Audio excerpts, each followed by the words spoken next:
हाँ नमस्कार। आज हम डिस्कस करेंगे गिरिराज पत्रिका जो कि हिमाचल प्रदेश की साप्ताहिक पत्रिका है। गिरिराज पत्रिका डिस्कस करेंगे, हिमाचल प्रदेश की साप्ताहिक पत्रिका है और मार्च महीने का गिरिराज पत्रिका का ये हमारा फर्स्ट पार्ट है। फर्स्ट पार्ट को डिस्कस करेंगे। इससे पहले फरवरी महीना, जनवरी महीना, प्रीवियस जितने भी मंथ हुए हैं उन सबको हम डिस्कस कर चुके हैं। अभी मार्च महीने के पहले पार्ट से डिस्कशन को स्टार्ट करते हैं। बोलते हैं what was the name of first DGP of Himachal Pradesh who recently died. तो बोलते हैं कि हिमाचल प्रदेश के उस डीजीपी का नाम बताइए जिनका हाल ही में निधन हुआ है। तो बोलते हैं हिमाचल प्रदेश से संबंध रखते थे, ये आई.बी. नेगी इनका नाम था और इनका हाल ही में जो है वो देहांत हुआ है। आई.बी. नेगी की बात करते हैं तो उनका जन्म कहाँ पर हुआ था, हिमाचल से संबंध रखते थे तो कौन से डिस्ट्रिक्ट से संबंध रखते थे। ये पहले आईपीएस ऑफिसर थे हिमाचल के जो डीजीपी जो था वो बने थे। आई.बी. नेगी की बात करें तो ये जो है वो डिस्ट्रिक्ट किन्नौर से संबंध रखते थे। सांगला विलेज जो डिस्ट्रिक्ट किन्नौर का है वहाँ से ये संबंध रखते थे। जब ये आईपीएस बने थे तो ये उत्तर प्रदेश कैडर से जो था वो आईपीएस बने थे, मतलब इनको उत्तर प्रदेश कैडर जो था वो अलॉट हुआ था। उसके बाद हिमाचल में ये आ जाते हैं। 1958 में जो था वो इनको उत्तर प्रदेश कैडर मिला था, परंतु 1986 में जो है ये इनको अपॉइंट किया जाता है हिमाचल प्रदेश का डीजीपी और ये जो है वो डीजीपी बनते हैं यहाँ के और 1990 तक जो है वो यहाँ पर डीजीपी की पोस्ट पर जो है वो बने रहते हैं। अभी हाल ही में जो है वो आई.बी. नेगी का निधन हुआ है और 93 ईयर्स के ये थे जब इनका निधन जो था वो हुआ। डीजीपी की हम बात कर रहे हैं तो डीजीपी का पूरा नाम होता है डायरेक्टर जनरल ऑफ पुलिस। अभी आप पुलिस के एग्जाम के लिए भी बहुत सारे एस्पिरेंट्स तैयारी कर रहे होंगे, चाहे वो सब इंस्पेक्टर का हो गया चाहे वो कांस्टेबल का हो गया, तो वहाँ पर भी ऐसे क्वेश्चन पूछे जा सकते हैं। हिमाचल प्रदेश की पहली महिला आईपीएस कौन थी, तो फर्स्ट वुमेन आईपीएस इन हिमाचल प्रदेश था वो कौन थी। महिलाओं के बारे में भी ये क्वेश्चन पूछा जाता है, फर्स्ट वुमेन आईपीएस। ठीक है, ये भी आपने ध्यान रखना है कि ये कौन थी। ये थी सतवंत अटवाल त्रिवेदी। सतवंत अटवाल त्रिवेदी जो था वो कुछ टाइम के लिए जो था वो हिमाचल की पहली डायरेक्टर जनरल ऑफ पुलिस भी बनी थी। कुछ टाइम के लिए बनी थी परंतु एडिशनल चार्ज इनके पास था, फुल फ्लेज्ड चार्ज इनके पास नहीं था। ये तब की बात है जब संजय कुंडू डीजीपी हुआ करते थे, कुछ टाइम के लिए वो छुट्टी गए थे और सतवंत अटवाल को जो था वो एडिशनल चार्ज डीजीपी का दिया था। तो उस टाइम ये पहली महिला डीजीपी उस टाइम हिमाचल की बनी थी और ये पहली महिला आईपीएस है हिमाचल की, ये ध्यान रखना है। और अगर हम प्रेजेंट टाइम में देखते हैं कि डीजीपी कौन है हिमाचल प्रदेश के तो वो भी पता होना चाहिए। डॉक्टर अतुल वर्मा जो है वो डीजीपी हैं हिमाचल प्रदेश के प्रेजेंट टाइम में। इतना सब यहाँ से ध्यान रखेंगे। अगले क्वेश्चन की ओर बढ़ते हैं। अगले क्वेश्चन में क्या बोलते हैं, बोलते हैं what is the name of Himachal player who won the silver medal in 6th Asian seventh championship. बोलते हैं कि छठी एशियाई सेवेंट जो चैंपियनशिप हुई उसमें रजत पदक जीतने वाली पहली हिमाचल की खिलाड़ी कौन बनी है, तो ये रोमा उनका नाम है जो हिमाचल की खिलाड़ी बनी है और ये जो है वो इनके द्वारा जो है वो सिल्वर मेडल जो है वो जीता गया है 6th एशियन सेवेंट चैंपियनशिप में। ये जो 6th एशियन सेवेंट चैंपियनशिप है 2025 की, इनको जो है वो इंडिया में होस्ट किया गया है और 9 से 12 फरवरी 2025 के बीच में जो है वो होस्ट किया गया। इनको जो है वो न्यू दिल्ली में जो है वो तलकाटोरा स्टेडियम में जो था वो इनको होस्ट किया गया था। अब हिमाचल के कॉन्टेक्स्ट में हम बात कर रहे हैं। हिमाचल के कॉन्टेक्स्ट में जो है वो ये रोमा है जिनके द्वारा ये मेडल जो है वो जीता गया है। अब ये रोमा हिमाचल प्रदेश के मंडी जिले से संबंध रखती हैं और मंडी के छछियोत क्षेत्र से जो है संबंध रखती हैं। इनके द्वारा रजत पदक जो है वो जीता गया है। ये जो चैंपियनशिप हुई ना इसमें 17 देशों के द्वारा जो था वो भाग लिया गया था। और ये जो सावेंट चैंपियनशिप होती है, एक फ्रेंच मार्शल आर्ट है, इसके बारे में बता दूं। इसमें जो है मुक्केबाजी और किकिंग दोनों का मिश्रण होता है, मुक्केबाजी भी होती है, किकिंग भी इसमें होती है। और यूरोप में तो ये काफ़ी लोकप्रिय है, परंतु अब इसे जो है वो पूरे ऑल इंडिया में ही, ऑल वर्ल्ड में ही जो है वो खेला जाता है और हिमाचल से भी प्लेयर निकल रहे हैं। इस खेल में जो है वो पारंपरिक रूप से जूते पहनकर इसे खेला जाता है। किक और बॉक्सिंग दोनों इसमें जो है वो करते हैं, जो कि अलग अलग रूप से होते हैं। रोमा हिमाचल की जो है वो महिला एथलीट हैं और इनके द्वारा जो है वो यहाँ पर जो है वो सिल्वर मेडल जो है वो जीता गया है। हिमाचल से हम बात करते हैं कि इस चैंपियनशिप में क्या कोई और भी अवार्ड जीता गया है, तो एशियन सावेट चैंपियनशिप में जो है वो हिमाचल के जो है वो खिलाड़ी हैं जिनके द्वारा 9 पदक जो है वो जीते गए हैं। कितने खिलाड़ी हैं? 9 ऐसे खिलाड़ी हैं जिनके द्वारा अलग अलग पदक जीते गए हैं। एक होमानी है, होमानी, इन्होंने जो है वो स्वर्ण पदक जीता है। मुस्कान है एक, इनके द्वारा भी स्वर्ण पदक जीता गया है। सुचेता है, इनके द्वारा भी स्वर्ण पदक जीता गया है। रोमा की बात करें तो रजत पदक इन्होंने जीता है। रेखा भी है और सपना भी है, वरुण वालिया भी हैं, ऋषभ शर्मा भी हैं, रजत शर्मा भी हैं, इनके द्वारा कांस्य पदक जो है वो बाकियों के द्वारा जीते गए हैं। और ओवरऑल भारतीय टीम की अगर हम बात करें तो भारतीय टीम के द्वारा टोटल 34 मेडल जो है वो यहाँ पर जीते गए हैं।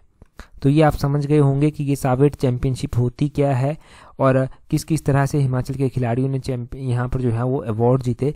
हमारे पास इम्पोर्टेंट था सिल्वर मेडल। सिल्वर मेडल क्यों इम्पोर्टेंट था? क्योंकि सिल्वर मेडल सिर्फ और सिर्फ रोमा के द्वारा ही जीता गया है। हमने मुस्कान का नाम पढ़ा जिनके द्वारा स्वर्ण मेडल जीता गया है, सुचेता का नाम पढ़ा, इनके द्वारा भी स्वर्ण मेडल जो है वो जीता गया है, इनके गोल्ड मेडल जीता गया है। बाकी के खिलाड़ी मैंने आपको बताए थे ब्रॉन्ज मेडल वाले, वो सारे खिलाड़ी थे। इतना यहाँ से हमने ध्यान रख लिया। आगे बोलते हैं Hasan valley is situated in which district of Himachal Pradesh. तो ये हसन वैली की बात हो रही है कि हसन वैली जो है वो हिमाचल प्रदेश के किस जिले में जो है वो आती है। क्यों ये हसन वैली चर्चा में आई वो भी हम बात करेंगे। हसन वैली जो है वो डिस्ट्रिक्ट शिमला में जो है वो आती है। ऑप्शन बी जो है वो सही आंसर है। अब क्यों ये हसन वैली जो था वो चर्चा में आई? हसन वैली इसलिए चर्चा में आई क्योंकि हसन वैली में जो है वो एक व्यूइंग डेक बनाया जा रहा है, उसका निर्माण किया जा रहा है, तो उसमें जो है वो रफ्तार लाई जाएगी, रफ्तार जो है वो लाई जाएगी, तो इसलिए ये चर्चा में आ गया। तो हमारे लिए इंपॉर्टेंट ये है कि ये हसन वैली जो है वो आखिरकार आती कहाँ है, कौन से डिस्ट्रिक्ट में ये फॉल करती है। हमारे पास वैसे ही डिस्ट्रिक्ट शिमला में जो है वो रोहड़ू वैली भी जो है वो आती है, और रोहड़ू वैली जो आती है इस वैली को जो है वो पब्बर वैली के नाम से भी जो है वो जाना जाता है। ये पब्बर वैली के नाम से भी जानी जाती है। पब्बर जो है वो एक नदी है जो कि चंद्रनाहन लेक से निकलती है, और चंद्रनाहन लेक जो है वो कहाँ पर स्थित है? ये डिस्ट्रिक्ट शिमला में ही जो है वो स्थित है। इतना सा आप यहाँ से ध्यान रखेंगे। प्रोमिनेंट जो इंपॉर्टेंट हमारे पास वैलीज आती हैं हिमाचल के अलग अलग जिलों में, वो कौन कौन सी आती हैं? जैसे कि हमारे पास जो है वो एक डिस्ट्रिक्ट चंबा में जो है वो चंबा वैली जो प्रॉपर आती है वो आती है, जिसको valley of honey and milk भी जो है वो बोलते हैं। हमारे पास मंडी की मोस्ट फर्टाइल वैली आती है, बल वैली जिसको जो है वो बोलते हैं। हमारे पास वैसे ही चंद्रा और भागा घाटियाँ आती हैं, ये जो है वो कहाँ पर है? लाहौल स्पीति में आती हैं। और चंद्रा भागा घाटी जो है ना उसको पत्तन वैली भी जो है वो बोलते हैं। लिंगटी वैली हमारे पास आती है, ये भी लाहौल स्पीति में ही आती है। पिन वैली भी लाहौल स्पीति में ही आती है। सांगला वैली आती है, ये किन्नौर में स्थित है, और सांगला वैली को बसपा वैली के नाम से भी जो है वो जाना जाता है। बल वैली आती है, बल वैली का मैंने आपको बता दिया है। बल वैली को परंतु सुंदरनगर वैली के नाम से भी जो है वो जाना जाता है। ठीक है, तो ये सारी वैलीज हमने पढ़ ली मुख्य रूप से। एक आती है सवां वैली। सवां वैली जो है वो ऊना डिस्ट्रिक्ट में आती है। सवां रिवर भी आती है ऊना में। सवां रिवर जो ऊना में आती है ना, सवां रिवर को जो है वो शोक की दरिया, रिवर ऑफ सौरव भी जो है वो बोल देते हैं। तो सवां नदी भी जो है वो इम्पोर्टेंट है ऊना की, और सवां वैली भी इम्पोर्टेंट है। नेक्स्ट क्वेश्चन देखते हैं। यहाँ पर बोलते हैं माधोराई की जलेब किस लोकप्रिय हिमाचल मेले का मुख्य आकर्षण है? बोलते हैं माधोराई की जलेब is the main attraction of which popular Himachali fair. तो माधोराई की फेयर जो है वो कौन से हिमाचली मेले का जो है मुख्य आकर्षण का केंद्र है? अगर हम मुख्य आकर्षण के केंद्र की बात कर रहे हैं तो ये माधोराव की जलेब जो है वो शिवरात्रि मेले का जो है मुख्य आकर्षण का केंद्र है। शिवरात्रि मेला मंडी में मुख्य रूप से मनाया जाता है। ऑप्शन ए सही आंसर है। अब शिवरात्रि मेला मंडी में मुख्य रूप से मनाया जाता है। ये इंटरनेशनल लेवल का यहाँ पर मेला जो है वो होता है, और इंटरनेशनल शिवरात्रि मेला जो होता है यहाँ पर शाही जलेब भी निकाली जाती है, और माधोराय की जो जलेब होती है वो भी इसको बोलते हैं। अब यहाँ पर अलग अलग देवी देवता आते हैं जो कि माधोराय जी के पास जो है वो हाजिरी जो है वो आकर लगाते हैं।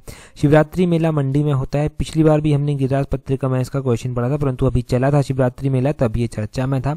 शिवरात्रि मेले के बारे में हम अलग अलग कहानियां पढ़ चुके हैं कि कैसे कैसे ये स्टार्ट हुआ था। शिवरात्रि मेले के बारे में एक और क्वेश्चन जो पूछा जाता है कि इसको कल्चरल फॉर्म किसके द्वारा दी गई थी? इसको कल्चरल फॉर्म जो था वो मंडी के ही एक राजा थे सूरत सेन, जिनके द्वारा जो था वो दी गई थी। मंडी के ऐसे कौन से राजा थे जिनके द्वारा अपना सारा राजपाट जो था वो भगवान माधोराज जी को सौंप दिया गया था? मंडी के राजा वही थे सूरत सेन, जिनके द्वारा अपना सारा राजपाट जो था वो माधोराज जी को सौंप दिया गया था। और माधोराज जी के सेवक बनकर जो था वो मंडी की प्रजा को जो था वो देखते थे। फिर वो राजा सूरत सेन जो मंडी के थे ना, उनके द्वारा कमलागढ़ किला भी जो था वो बनवाया गया था। कमलागढ़ किला लगभग इनके द्वारा 1625 के आसपास जो था वो बनवाया गया था। एक और कहानी हमने पढ़ी थी ईश्वरी सेन की, कि ईश्वरी सेन जो था वो मंडी के राजा हुआ करते थे। इनको बंदी बना लिया गया था कांगड़ा के राजा संसार चंद के द्वारा। कांगड़ा के राजा संसार चंद ने इनको बंदी बना लिया था और 12 वर्षों तक बंदी बनाकर रखा था, और नदौन में जो था वो इनको बंदी बनाकर रखा था। जब गोरखा जो है वो आक्रमण करते हैं संसार चंद के ऊपर, तब गोरखाओं देखते हैं कि यहाँ पर एक राजा बंदी है, तो वो उसको वहां से निकाल देते हैं, छुड़ा देते हैं, और ईश्वरी सेन तब वहां से आजाद जो था वो हुआ था। तो ये सारी बात थी। तो ईश्वरी सेन के आने की खुशी में कहते हैं कि शिवरात्रि मेला जो है वो मनाया जाने लगा। एक ये भी कही जाती है बात। सूरत सेन की हमने पढ़ ली, हमने जो था वो पढ़ ली कि ईश्वरी सेन के साथ जुड़ी हुई है। और राजा अजबर सेन को जो है वो प्रॉपर इसका क्रेडिट भी जो है हो जाता है कि राजा अजबर सेन के टाइम से ये मनाया जा रहा है।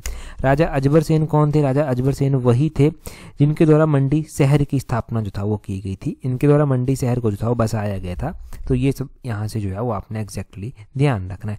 अगला क्वेश्चन हम देखेंगे, परंतु अगला क्वेश्चन हम डिस्कस करें उससे पहले देखिए, अगर आप तैयारी कर रहे हैं upcoming Himachal Pradesh public service commission के पेपर 1 के लिए, आप हाईकोर्ट के एग्जाम के लिए तैयारी कर रहे हैं, आप तैयारी कर रहे हैं अपकमिंग राज्य चयन आयोग के एग्जाम्स के लिए, चाहे वो सब इंस्पेक्टर का हो गया, कांस्टेबल का हो गया, या फिर वो आपका टीजीटी जेबीटी का एग्जाम है, कोई सा भी एग्जाम आपका क्यों ना हो जो हिमाचल से जुड़ा हुआ है, तो हमारी कॉम्प्रिहेंसिव टेस्ट सीरीज है उसको आप ज्वाइन कर सकते हैं, वहाँ से डेफिनेटली आपको हेल्प मिलेगी। कॉम्प्रिहेंसिव टेस्ट सीरीज का जो है वो स्लॉट 2 में आप खुद को अभी रजिस्टर कर पाएंगे, स्लॉट 1 ऑलरेडी हमारा बुक हो चुका है। तो अपनी स्टडी को एक अच्छी शेप देने के लिए, अपनी कमियों को एनालाइज करने के लिए और टाइमली उस सीरीज को ज्वाइन करने के लिए आप अभी जो है वो नीचे दिए गए लिंक से जो है वो खुद को रजिस्टर कर पाएंगे। अभी ज्वाइन करेंगे तो होगा प्रॉपर टाइम आपके पास कि आप 3-4 बार पेपर से पहले उसको रिवाइज कर पाएंगे और अपनी छोटी छोटी कमियों को एनालाइज कर पाएंगे। तो ये ज़रूरी है अगर आपको अपनी स्टडी को प्रॉपर शेप जो है वो देनी है। क्वेश्चन देखिए, क्वेश्चन में बोलते हैं identify the correct number of beneficiaries under मातृशक्ति बीमा योजना, जिसको MSBY भी बोला गया, ड्यूरिंग फाइनेंशियल ईयर 2023-24। तो बोलते हैं कि फाइनेंशियल ईयर 2023-24 के अनुसार जो मातृशक्ति बीमा योजना चलाई गई है उसमें हिमाचल में कितने लाभार्थी रहे, उनकी सही संख्या की पहचान जो है वो कीजिए। अब इनकी सही संख्या की पहचान हम करेंगे। अब आप कहेंगे कि क्या ऐसे क्वेश्चन भी एग्जाम में पूछे जाते हैं? तो बिल्कुल पूछे जाते हैं और पूछे भी गए हैं। ये जो मातृशक्ति बीमा योजना है इसके बारे में हम पढ़ेंगे, परंतु 2023-24 में इसके तहत जो है वो 64 लोगों को बेनिफिट जो है वो मिला। अब देखिए, ये जो मातृशक्ति बीमा योजना है 2023-24 में, इस योजना के तहत जो है वो टोटल 64 हाउस होल्ड ऐसे थे जिनको फायदा मिला। उनके ऊपर 1.26 करोड़ रुपए जो है स्पेंड किया गया, खर्च किया गया, जो कि 31 दिसंबर 2023 तक का डाटा हमारे पास है। ये डाटा यही बताता है। अगर आपको ध्यान हो तो मातृशक्ति बीमा योजना के तहत ही हमने क्वेश्चन पढ़ा था कि इस योजना के तहत किस एज ग्रुप को जो है वो कवर किया जाता है। ये जो मातृशक्ति बीमा योजना है इसमें 10 to 75 ईयर्स की महिलाओं को जो है वो कवर मिलता है। किस तरह का कवर जो है वो यहाँ पर मिलता है? यहाँ पर देखिए, इंश्योरेंस के रूप में ये मिलता है। अगर किसी की डेथ हो जाती है तो 2 लाख रुपए मिलेगा। अगर किसी को परमानेंट या फिर टोटल डिसेबिलिटी हो जाती है तब भी 2 लाख रुपए मिलेगा। अगर कोई अपनी एक लिम्ब को जो है वो लॉस करता है, या फिर एक आई को या फिर एक कान को लॉस कर देता है, या फिर दोनों को ही लॉस कर देता है, तो उसको 2 लाख रुपया जो है वो यहाँ पर कवरेज मिलेगी। अगर कोई अपनी एक लिम्ब एक ईयर को ही लॉस करता है तो उसको 1 लाख रुपया मिलेगा। अगर कोई अपने हस्बैंड को खो देता है तो उनको भी 2 लाख रुपए का कवरेज जो है वो यहाँ पर मिलेगा। तो इस तरह का कवरेज यहाँ पर महिलाओं को मिलता है, एक इंश्योरेंस कवरेज के रूप में ही ये काम करती है, परंतु 10 to 75 ईयर्स की महिलाओं के लिए ये काम करती है। 64 महिलाएं हैं, 64 हाउस होल्ड ऐसी हैं जिनको ये अमाउंट मिला है। इतना यहाँ से याद रख लिया तो वो काफ़ी है। यहाँ से आपको एग्जाम में हेल्प भी मिल जाएगी। डिटेल में भी मैंने आपको बता दिया, रिवाइज भी हो गया, हमने पहले भी ये पढ़ रखा है। अगला क्वेश्चन भी इंपॉर्टेंट है। आगे बोलते हैं according to the 2024 annual status of education report, एक एसीड रिपोर्ट कर आती है। What is place of Himachal Pradesh in the term of class 8th reading level? तो बोलते हैं कि 2024 की ये जो annual status of education report, एक एसीड रिपोर्ट जो है वो आई, इसके अनुसार कक्षा 8 में पढ़ने वाले बच्चों के संदर्भ में हिमाचल का कौन सा स्थान है? तो क्लास 8th में पढ़ने वाले बच्चों का अगर स्तर देखा जाए तो उसमें हिमाचल प्रदेश का जो है वो 3rd रैंक जो है वो आता है। ऑप्शन सी सही आंसर है। यहाँ पर देखिए, in term of class 8th reading level Himachal Pradesh has placed in at 3rd position. 3rd position पर हिमाचल को रखा गया है। इसका जो परसेंटेज है वो 84.2% जो है वो हिमाचल को मिली है। सबसे पहले स्थान पर जो है वो मिजोरम के द्वारा जो है वो टॉप किया गया है। मिजोरम का जो है वो नंबर है, तो मिजोरम का जो परसेंटेज है वो है 90.1%। नंबर इसका पहला है, परसेंटेज इसका 90.1% है। केरल की अगर हम बात करते हैं तो केरल का परसेंटेज जो है वो क्या है? केरल का परसेंटेज 84.5% है और इसका नंबर जो है वो 2nd है, और 3rd अपना हिमाचल जो है वो आता है। ये जो असीर रिपोर्ट है इसके बारे में भी क्वेश्चन पूछे जाते हैं, परंतु अभी जो हमारे पास इस असीर रिपोर्ट का एक लेटेस्ट डाटा था वो क्लास 8th का रीडिंग लेवल था। 2024 में ये जो annual status of education report बनाई गई या फिर निकाली गई, इसमें 268 स्कूल्स को जो था वो इंस्पेक्ट किया गया। उनकी जो है वो पूरी जो है वो इंस्पेक्शन की गई, उसके बेसिस पर जो है वो डाटा बनाया गया। क्लास 8th का डाटा हमने पढ़ लिया। और अगर हम ऐसा ही देखते हैं कि ड्रिंकिंग जो वाटर सप्लाई होती है वो स्कूल्स में है, तो उसमें हिमाचल का पहला रैंक रहा है। हिमाचल प्रदेश का पहला रैंक रहा है ड्रिंकिंग वाटर सप्लाईज में, जो पीने का पानी होता है उसकी सप्लाई में 90.4% जो है वो हिमाचल का रैंक यहाँ पर रहा है। ठीक है। डिजिटल लिटरेसी में देखते हैं कि बच्चों को फोन्स वगैरह स्मार्टफोन्स के बारे में कितनी जानकारी है, तो हिमाचल का रैंक 3रा रहता है। परसेंटेज में 94.3 रहती है। केरला का रैंक सबसे पहला, मिजोरम का रैंक सेकंड और हिमाचल का रैंक थर्ड रहा। ठीक है, तो डिजिटल लिटरेसी में भी आपने हिमाचल के बच्चों का रैंक ध्यान रखना है। और अगर हम बात करते हैं कि लाइब्रेरी और बुक्स के हिसाब से अगर आप देखेंगे तो हिमाचल का कौन सा रैंक रहा, कि बच्चों को लाइब्रेरी और बुक्स की कितनी यहाँ पर सुविधा है, तब भी हिमाचल का रैंक तीसरा ही रहा। हिमाचल से पहले उत्तर प्रदेश का पहला रैंक और उत्तराखंड का सेकंड रैंक जो है वो रहा। और भी बहुत कुछ यहाँ से निकल कर आता है, परंतु हम आने वाले इकोनॉमिक सर्वे में वो सब पढ़ेंगे। ये तो मैंने मोटे तौर पर आपको बता दिया। चांसेस कम हैं कि अभी पूछा जाए, जब पूछा जाएगा तब तक हम इकोनॉमिक सर्वे में एक बार फिर से इसको कवर कर चुके होंगे, तो वहाँ पर भी हम इसको कवर करेंगे, परंतु अभी जो मैंने डाटा बताया वो भी याद रखने वाला है। आगे बोलते हैं गिवन बिलो आर 2 स्टेटमेंट्स, नीचे 2 कथन दिए गए हैं, देखते हैं क्या क्या है। बोलते हैं the Rakchham Chitkul wildlife sanctuary formerly known as the Sangla wildlife sanctuary was established in 1971। कि जो Rakchham Chitkul wildlife sanctuary है इसको पहले सांगला वाइल्ड लाइफ सेंचुरी भी बोलते थे और ये 1971 में एस्टेब्लाइज हुई। दूसरी स्टेटमेंट में बोलते हैं the Rakchham Chitkul wildlife century has 304 square kilometre area, कि जो Rakchham Chitkul wildlife sanctuary है इसका 304 वर्ग किलोमीटर एरिया जो है वो आता है। हम बात करते हैं इस Raksham Chitkul wildlife century की। ये जो Rakchham Chitkul wildlife sanctuary है जो आती कहाँ पर है, ये किन्नौर में आती है, और पहले इसको सांगला वाइल्ड लाइफ सेंचुरी बोलते थे, यहाँ तक बात सही है। परंतु इस वाइल्ड लाइफ सेंचुरी की अगर हम बात करें ना, तो इस वाइल्ड लाइफ सेंचुरी की स्थापना 1971 में नहीं हुई थी। देखो, इस वाइल्ड लाइफ सेंचुरी की स्थापना की बात करें तो 1962 में इसकी स्थापना की गई थी, 1971 में नहीं की गई थी। अब 1962 में की गई थी, कहीं पर इसकी स्थापना के बारे में लिखा गया है कि इसकी स्थापना जो था वो कब की गई थी, 1989 में की गई थी। तो अलग अलग डाटा है कुछ एक वाइल्ड लाइफ सेंचुरीज को लेकर, तो हो सकता है 1985 में इसको फिर से नोटिफाई किया गया हो, रीनोटिफाई किया गया हो, तब इंटरनेट पर ऐसा आता है और किताबों पर 1962 का पुराना डाटा लिखा गया हो। तो ये डाटा आपने ध्यान रखना है Raksham Chitkul wildlife centuries का, क्योंकि मैंने दोनों ही डाटा आपको बता दिया ताकि कोई कंफ्यूजन ना आपको रहे। इसके एरिया की बात करते हैं, बोलते हैं Raksham Chitkul wildlife century का एरिया जो है वो 304 स्क्वायर किलोमीटर एरिया है इसका। ये बात बिल्कुल सही है कि जो Rakchham Chitkul wildlife sanctuary है इसका जो एरिया है वो 304 वर्ग किलोमीटर है। दूसरी स्टेटमेंट हमारे पास सही है, बोलते हैं चूज द करेक्ट ऑप्शन, तो ओनली 2 इज करेक्ट। हमारे पास पहली ऑप्शन गलत दी गई है। किन्नौर में अगर हम वाइल्ड लाइफ सेंचुरीज की बात करते हैं तो रूपी भाभा वाइल्ड लाइफ सेंचुरी एक हमारे पास आती है, एक हमारे पास Rakchham Chitkul wildlife sanctuary आती है, एक हमारे पास Lippa Asrang wildlife sanctuaries जो है वो आती हैं। ये 3 वाइल्ड लाइफ सेंचुरीज मुख्य रूप से हमारे पास डिस्ट्रिक्ट किन्नौर में आती हैं, और डिस्ट्रिक्ट किन्नौर की Raksham Chitkul wildlife century के बारे में हमने डिटेल से पढ़ भी लिया। अब ये रक्षम क्यों चर्चा में आया? वाइल्ड लाइफ सेंचुरी तो चर्चा में नहीं थी, परंतु रक्षम जो क्षेत्र है किन्नौर का वो चर्चा में था।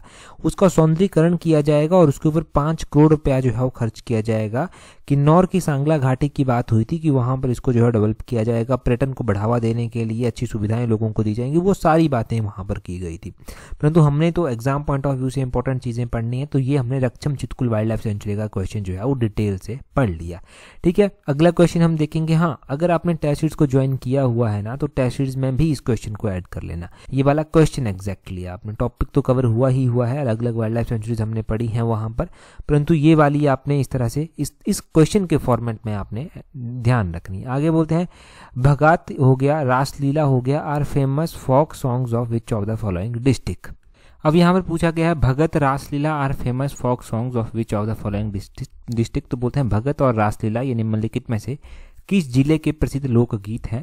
तो इनके बारे में चर्चा की गई थी गिरिराज पत्रिका में कि इस तरह के रीति रिवाज हैं, इस तरह के लोकगीत हैं, लोक संस्कृति है जो कि अब विलुप्त होने की कगार पर है। तो कांगड़ा की भगत और रासलीला की बात की गई थी, ये कांगड़ा इसका सही आंसर आ जाएगा। गिरिराज पत्रिका का डाटा मैं यहाँ पर कोट कर रहा हूँ। यहाँ से हम एक छिंजा के बारे में भी जानेंगे। ये छिंजा का मेंशन भी यहाँ पर किया गया था कि ये छिंजा भी परफॉर्म किया जाता है और ये भी विलुप्त होने की कगार पर है। ये गायन शैली कैसी है? छिंजा गायन शैली ये जो है वो ग्रामीण क्षेत्रों में गाई जाती है, यहाँ पर ये प्रचलित है और इसमें जो है वो प्राचीन राजाओं की, वीर योद्धाओं की, जो राणा बांकुरों थे उनकी कहानियाँ जो है वो यहाँ पर गाई जाती हैं, उनकी कहानियाँ यहाँ पर सुनाई जाती हैं। इन कहानियों में एक सिबादा ब्याह कर भी जो है वो आता है। सिबादा ब्याह उसमें क्या बताया जाता है वो यहाँ पर बताया गया था, वो मैं आपको भी बताता हूँ। कहा जाता है कि सिबादा ब्याह में ये बताया जाता है कि जब राजा के आदेशानुसार राज पुरोहित ने जो था वो राजा हिमाचल की पुत्री को वर के रूप में शिव को, भगवान शिव की बात हो रही, भगवान शिव को कुमकुम कटोरा सौंपा, तो शिव ने भी बदले में पुरोहित को कुछ देना चाहा था। अब पुरोहित को वो कुछ देना चाहते थे परंतु उनके पास तो कुछ था नहीं, उनके पास तो भांग धतूरा वही सब था। तो उन्होंने कहा कि शिव ने सोचा कि पुरोहित को क्यों ना यही दे दिया जाए। तो उन्होंने गीत रूप में कहा कि अक भी ले जा, धतूरा भी ले जा, बेल भी ले जा और भांग भी ले जा, राजा ना गुस्सा ना जाए। कुछ इस तरह से गाया था, मतलब लोकल भाषा में, पहाड़ी भाषा में, जो कि पहाड़ी और पंजाबी का एक मिश्रण होता था, तो इस तरह से बताया जाता था। तो इस तरह की बातें जो था वो हैं। वैसे कांगड़ा के जो मुख्य रूप से हमने फेमस फोक सॉन्ग पढ़ रखे हैं, लोकगीत पढ़ रखे हैं, उसमें नूरपुर दी खतरेड़िए, सूलिया टंगोई गई मेरी जान, घोड़ी कांगड़ा का फेमस है, हरि सिंह राज्य ये कांगड़ा का फेमस है, इनके बारे में पूछा जाता है। हमने वैसे ही चंबा के फुलमू रांझा पढ़ रखे हैं, राजा गद्दन पढ़ रखे हैं, कुंजू चंचलो पढ़ रखे हैं, लच्छी कांगड़ा का पढ़ रखा है, वो सारे हमने पढ़ रखे हैं कांगड़ा के। और हमने जो है वो उसी तरह जो है वो नुवाला कांगड़ा में देखा था कि भगवान शिव की पूजा में जो है वो किया जाता है, परफॉर्म इसको किया जाता है। हमने मंडी में निर्मंडा रिये ब्राह्मणीय, नामन्या ओ हंसा इस तरह के देखे हैं। बिलासपुर में हमने जो है वो गंभरी जो है फोक सॉन्ग देखा है, मोहना फोक सॉन्ग देखा है, जिसकी हमने कई बार जो है बात भी की है मिशन एलाइड में भी, तो वो सब जो है वो बिलासपुर के हैं। इतना सा यहाँ से ध्यान रखेंगे। अभी हमारे पास वन लाइनर क्वेश्चन जो है वो चलते हैं। बोलते हैं सन 1605 में गुलेर रियासत के राजा कौन थे? तो वो विजय चंद हुआ करते थे, परंतु गुलेर रियासत की स्थापना कब की गई थी और किसके द्वारा की गई थी, ये अभी आप कमेंट करके जल्दी से बता दीजिए। बहुत बार मैंने बताया है कैसे कैसे इसकी स्थापना हुई थी, वो भी हमने पढ़ रखा है। आगे बोलते हैं प्रजामंडल के नेताओं की तीसरी कॉन्फ्रेंस कहाँ हुई थी? तो प्रजामंडल के नेताओं की तीसरी कॉन्फ्रेंस जो था वो रामपुर में जो था वो हुई थी। जिला मंडी का जो पराशर मंदिर है, प्रसिद्ध पराशर मंदिर जो जिला मंडी का है, उसका निर्माण किसके द्वारा करवाया गया था? उसको किसके द्वारा बनवाया गया था? उसको बाणसेन के द्वारा जो था वो बनवाया गया था। ये आपने ध्यान रखना है। बाणसेन ने जो था वो मंडी के पराशर टेम्पल को बनवाया था। ये मंदिर कौन से आर्किटेक्ट स्टाइल में जो है वो बना हुआ है?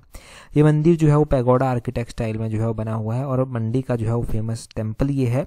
इसकी स्थापना जो था वो बाणसेन ने लगभग 1346 के आसपास जो था वो की थी।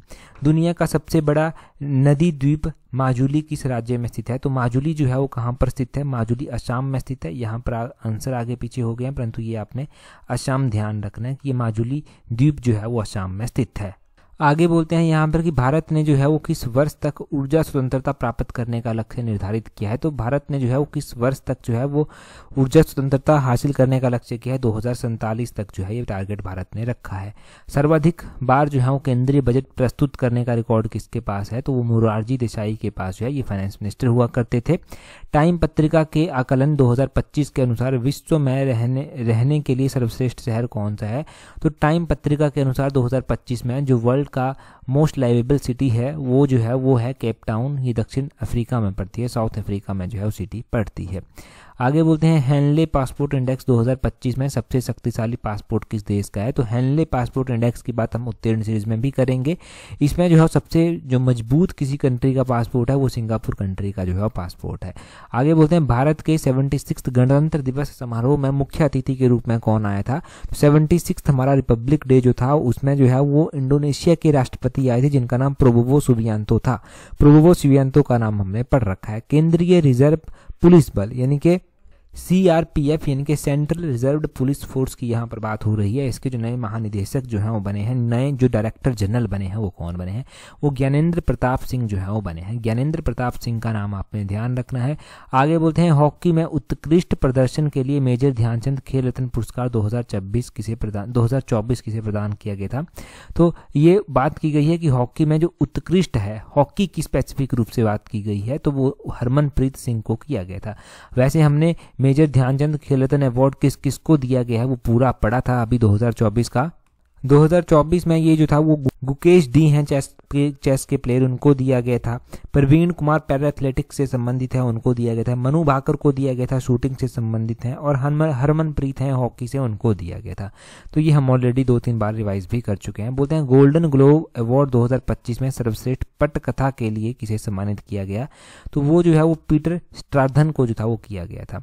आगे बोलते हैं live while you are alive के लेखक कौन है? वो शिव खेड़ा जो है वो live while you are alive के लेखक जो है वो है। अभी क्वेश्चन देखिए, अगला क्वेश्चन आपके लिए क्या है, बोलते हैं in which year hot water spring inaugurated at Tattapani. Tattapani में ये हॉट वाटर स्प्रिंग जो था वो कब जो था वो इसका उद्घाटन किया गया था। पिछली बार जब हमने गिरिराज पत्रिका पढ़ी तो पहला ही क्वेश्चन पढ़ा था, मैंने डिटेल से बताया था कि कब किया गया था, किसके द्वारा किया गया था, किसके द्वारा यहाँ पर विजिट भी किया गया था, वो मैंने सारा बताया था आपको इंपॉर्टेंट। तो वो अभी आप कमेंट कर बताएंगे, रिवीजन भी हो जाएगा, अगर याद नहीं रहता तो वो भी याद रह जाएगा तब आप जब आप कमेंट करेंगे। जल्दी से कमेंट करके बता दीजिए। टेलीग्राम पर अगर आपने हमें ज्वाइन नहीं किया है तो अपने टेलीग्राम से सर्च करना है @allexam31। @allexam31 जब आप सर्च करेंगे तो आपको टेलीग्राम पर हमारा चैनल मिल जाएगा। टेलीग्राम पर हमें ज्वाइन कर लीजिए ताकि आपको आने वाले एग्जाम्स की हर एक इंपॉर्टेंट अपडेट्स मिलती रहे। That's all for today. Thank you very much for watching and listening it very patiently.